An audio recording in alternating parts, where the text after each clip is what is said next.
اعوذ باللہ من الشیطان الرجیم بسم اللہ الرحمن الرحیم۔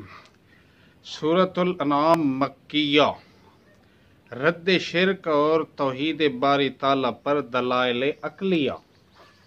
رد شرک اور توحید باری تعالیٰ پر دلائل عقلیہ۔ بسم اللہ الرحمن الرحیم۔ سب کچھ کرنے والا وہی ہے جس نے رات دن بنایا، پیدا اس نے کیا، موت اس نے بنائی، موت کا وقت اس کو معلوم ہے۔ اگر وہ ضرر دے تو کوئی کھول نہیں سکتا، یعنی ہٹا نہیں سکتا، اگر خیر دے تو خیر دینے پر قادر ہے۔ کوئی جانور ہو یا پرندہ، سب کا مربی وہی ہے جیسے تمہارا مربی ہے۔ اے رسول صلی اللہ علیہ وسلم، فرما دو لا اقول لکم عندی خزائن اللہ ولا اعلم الغیب، مجھے منع کیا گیا ہے کہ اللہ تعالیٰ کے سوا جس کو تم پکارتے ہو میں اس کو پکاروں۔ غیب کی کنجی اللہ تعالیٰ کے پاس ہے اور اللہ تعالیٰ ہی ہر چیز کا عالم ہے۔ پس غیر اللہ تعالیٰ کو کس طرح پکارے جو نہ تو غیب دان ہے اور نہ نفع نقصان کے مالک ہیں۔ حاصل یہ ہوا کہ ہر چیز کا کرنا فوق الاسباب اللہ تعالیٰ کے اختیار میں ہے۔ غیر کو مت پکارو، غیب دان اللہ تعالیٰ ہے۔ ابراہیم علیہ السلام، اسحاق علیہ السلام، یعقوب علیہ السلام وغیرہ کل انبیاء علیہ السلام نے یہی بات کہی، ان اللہ فالق الحب والنوى الى قولی وهو الذی انزل من السماء ماء فاخرجنا به نبات كل شيء۔ ان کاموں والا اللہ تعالیٰ ہی ہمارا تمہارا رب ہے، خاص اسی کی عبادت کرو۔ پس تحریمات خود ساختہ کو توڑو اور کھاؤ، اور جو چیزیں تم پر حرام ہیں مثلا غیر اللہ کی نظر نیازیں، ان کے نزدیک مت جاؤ۔ تمہارے لیے سورہ نحل میں مفصل بیان کیا گیا ہے، اگر اس کا خلاف کرو گے تو مشرک ہو جاؤ گے۔ اسی نے پیدا کیا جنات یعنی باغات، نخل کھجور کے درخت، زرع کھیتی، زیتون اور رمان انار، سب اسی نے پیدا کیے، لہذا اسی کا حق ادا کرو۔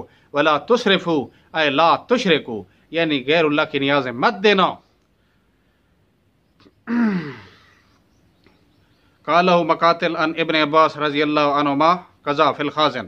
سورہ نام میں دو مسئلے ہیں، غیر اللہ کو غیبانہ مت پکارو اور نمبر 2 غیر اللہ کی نیازیں مت دو۔ خازن نے صحیح ترمذی سے نقل کیا کہ یہ سورت ایک رات میں نازل ہوئی اور اسی رات میں لکھی گئی۔ وہی جبریل علیہ السلام کے ساتھ 70,000 فرشتہ آیا، لہم تسبیح و تحمید، سبحانک اللہم و بحمدک، اشہد ان لا الہ الا انت استغفرک و اتوب الیک۔ مختصر ترین خلاصہ حضرت نیلوی شاہ صاحب کا، صرف جانور ہی نہیں بلکہ جانوروں کے علاوہ اناج وغیرہ میں بھی غیر اللہ کی نظر نہ کرنا، کیونکہ وہ بھی مردار خون اور خنزیر کی طرح حرام ہے۔ اور شرک اعتقادی سے بھی بچو جس کو دلائل عقلیہ کے ساتھ واضح کر دیا ہے۔ آگیا جی سورت اعراف مکیہ، توحید باری تعالیٰ کے دلائل نقلیہ۔ توحید باری تعالیٰ کے دلائل نقلیہ، پچھلے یعنی جو انعام تھی اس میں دلائل عقلیہ تھے، عقل کو اپیل کرنے والے دلائل، اور اس میں دلائل نقلیہ ہیں، یعنی پچھلے انبیاء سے، کتب سابقہ سے۔ بسم اللہ الرحمن الرحیم۔ ان احکام کے تابع رہو جو اللہ تعالیٰ نے اتارے۔ ننگا ہونے کی تمہارے باپ کو سزا ملی تھی، شیطان کے دھوکہ سے تکلیف ہوئی، تم نے اس کو عبادت سمجھ لیا۔ من حرم زینت اللہ التی اخرج لعبادہ والطیبات من الرزق، طواف کے وقت کپڑے پہنو اور تحریم خود ساختہ کو چھوڑو۔ کلوا واشربوا، نیازیں غیر اللہ کی مت دو۔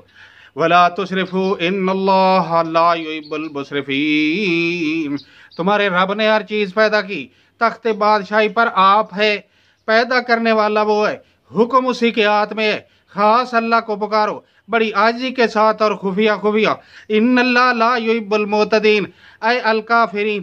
نوح علیہ السلام نے فرمایا تھا اعبدوا اللہ ما لکم من الہ غیرہ، ایک اللہ تعالیٰ کو پکارو۔ ہود علیہ السلام نے اور دوسرے نبیوں نے بھی یہی بات فرمائی۔ اس دعویٰ کو پہنچانے کے لیے کیسی تکلیفیں اٹھائیں۔ احمق کہتے ہیں سیغفر لنا، ہماری بخشش ہو جائے گی۔ اگر سب کچھ بخشنا تھا تو نمبر 1 تورات میں کیوں کہا لَيَبْعَثَنَّ عَلَيْهِمْ إِلَى يَوْمِ الْقِيَامَةِ مِنْ يَسُومُهُمْ سُوءَ الْعَذَابِ، نمبر 2 پہاڑ ان پر کیوں اٹھایا گیا واسطے وعدہ لینے کے؟ نمبر 3 اور جس کو آیات دی تھی وہ منسلک ہو گیا، بالکل نکل گیا، اس کو قلب کی مانند کیوں بنایا گیا؟ للہ الاسماء الحسنى فادعوه بها وذروا الذين يلحدون في اسمائه قل لا املك لنفسي نفعا ولا ضرا الا ما شاء الله اي لكن ما شاء الله يكون ولو كنت اعلم الغيب لاستكثرت من الخير وما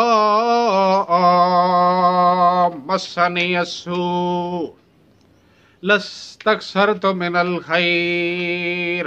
خاص رب کو یاد کرو، دل میں عاجزی اور خوف کے ساتھ، دوسرے معبودوں کے ساتھ یہ معاملہ مت کرو جو اللہ کے نزدیکی ہیں، جن کو تم پکارتے ہو ان کی تو حالت یہ ہے کہ لا یستکبرون عن عبادتہ ویسبحونہ۔